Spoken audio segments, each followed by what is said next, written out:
Constitution बनाते समय कहा गया reservation for the minority seat.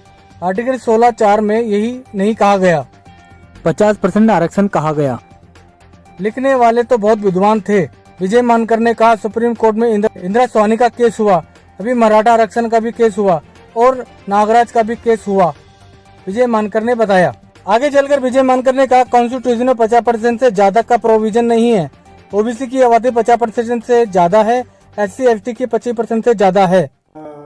Sir कुछ बातें आप बहुत सालों से बोल रहे हैं कि जैसे आप मराठा आरक्षण के समय बोले थे कि बिना कॉन्स्टिट्यूशनल अमेंडमेंट के ये नहीं हो सकता है, तो अभी भी लेटेस्ट महाराष्ट्र के एक्स CM जो है अशोक राव जी चौहान, उन्होंने इसके ऊपर बात कही, तो ये आपकी बात जो है लोगों को लेट समझ में आ रही है, ऐसा समझेंगे हम लोग? नहीं, लेट समझ में क्यों, पर हम हमारे कॉन्स्टिट्यूशन को ऐसा मानते कि बहुत अच्छा है, बहुत परफेक्ट है, लिखने वालों में तो बहुत विद्वान थे। तो ये जो हमारी जो मिथ्स है ना माइंड में, उसके वजह से हो रहा है। भाई आप कॉन्स्टिट्यूशन बनते वक्त ये कहा गया लिखने वालों ने कि भाई reservation is for minority of seats, और फिर आर्टिकल आप 16(4) को अगर आप देख लेंगे तो उसमें भी कहीं ऐसा कोई स्पेशल नहीं लिखा हुआ है कि भाई 50% एक्सीड होना चाहिए। और फिर सुप्रीम कोर्ट में जब इंदिरा स्वानी का केस हुआ, या आखिरी जो अभी मराठा आरक्षण का भी केस हुआ, बीच में नागराज का भी जी केस हुआ, 9-10 जो लीडिंग केसेस है रिजर्वेशन के ऊपर में इंदिरा स्वानी से लेकर, तो उसमें सारे समय में सुप्रीम कोर्ट ऑफ इंडिया ने आर्टिकल 16(4) को और कॉन्स्टिट्यूएंट असेंबली डिबेट्स को, उस डिबेट को कोट किया जहां पर जो है चेयरमैन ऑफ ड्राफ्टिंग कमेटी ने कहा कि भाई ये तो reservation is for minority of seats, यानी 50% से कम सीटों के लिए आरक्षण है। तो जब आपके कॉन्स्टिट्यूशन में 50% के से ज्यादा का प्रोविजन नहीं है, और ओबीसी की अकेले की आबादी लगभग 45% से ज्यादा है, और SC ST की 25.5% से ज्यादा है, तो मान लीजिए अगर आप 76% अगर और EWS उसमें 8-10% जुड़ गया अभी, तो फिर रिजर्वेशन का 50% से ज्यादा कहां होगा? तो इसलिए ये तो बहुत सिंपल कॉमन सेंस है कि it requires a positive amendment in the constitution. तो मैंने 2016 में जब मराठा आरक्षण जेव्हा होत होता आणि मूक मोर्चे निघायचे, तेव्हाच मी म्हणालो होतो की भाई it is not possible through these मोर्चास। अच्छी बात है, the feeling is very good. Maratha जे लोक होते, आणखी बाकी तत्सम पण ज्या कम्युनिटीज आहेत, त्यांच्या ज्या संवेदना आहेत, त्यांचे जे प्रॉब्लेम्स आहेत, त्याला मला कळत होतं, आणि I am with them for all this you see discrimination and deprivation ज्या त्यांच्या प्रॉब्लेम्स होत आहेत।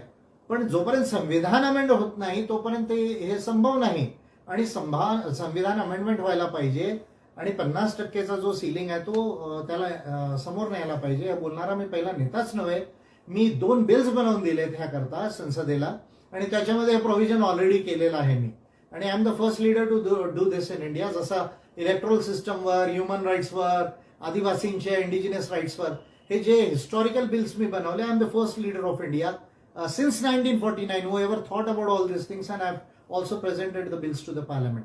बिलकुल खरं आहे, घटना दुरुस्तीची आवश्यकता आहे।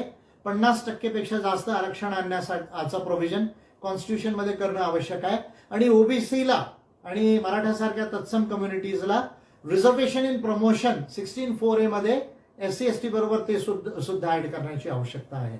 मला आनंद आहे की अशोकराव चव्हाण यांना जे आहे उशिरा का नसो पण माझी गोष्ट कळलेली आहे, पण काँग्रेस जेव्हा होती तेव्हा त्यांनी ही गोष्ट नाही कळली। आजही काँग्रेसचे एमपीज आहे, पण ते बिल मूव्ह करू शकत नाही। हा जो त्यांचा पेच आहे मला कळत नाही, राष्ट्रवादी आणि काँग्रेसचा ह्या पेच त्यांनी सोडवावा पहिले। म्हणजे तुमचे एमपीज आहेत, तुम्ही बिल आणू शकत नाही का? असे करता तुम्ही?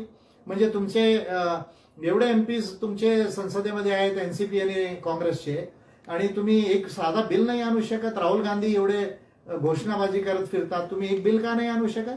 मग बिल आणा, त्याला डिफीट होऊ द्या ना, बीजेपीला वोट करू द्या ना त्याच्या अगेन्स्ट मध्ये, आणि बोला मग पूर्ण देशामध्ये की ओबीसी आणि मराठा लोकांच्या विरुद्ध आहे बीजेपी। तर मला वाटते की ही लाईन ऑफ ऍक्शन जास्त करेक्ट आहे। फक्त बोलून चालणार नाही, बिल आणा। तुम्हाला जर जमत नसेल तर मी ऑलरेडी ड्राफ्ट केले, मी माझं नाव हटवून तुमचं नाव देतो कोणत्याही एमपीला, त्याला तुम्ही मूव्ह करा। किंवा 24 मध्ये जे आहे मी संसदेमध्ये येत आहे, मला कॉपरेट करा एपीआयला, मला येऊ द्या संसदेमध्ये, तुमचे जे आहे अर्ध्यापेक्षा जास्त प्रॉब्लेम मी सॉल्व्ह करतो। तर ह्या गोष्टीकडे अशोकराव चव्हाणांनी, बाकी काँग्रेसच्या नेत्यांनी आणि एनसीपीच्या नेत्यांनी लक्ष द्यायला पाहिजे। नाहीतर फक्त हे शरद पवार आणि अजित पवारांची जी ही एक मुरा कुस्ती आहे, डावपेच आहेत, गुंवा गुंवी आहे, याच्याने काही मराठ्यांचा आणि ओबीसींचा उद्धार होणार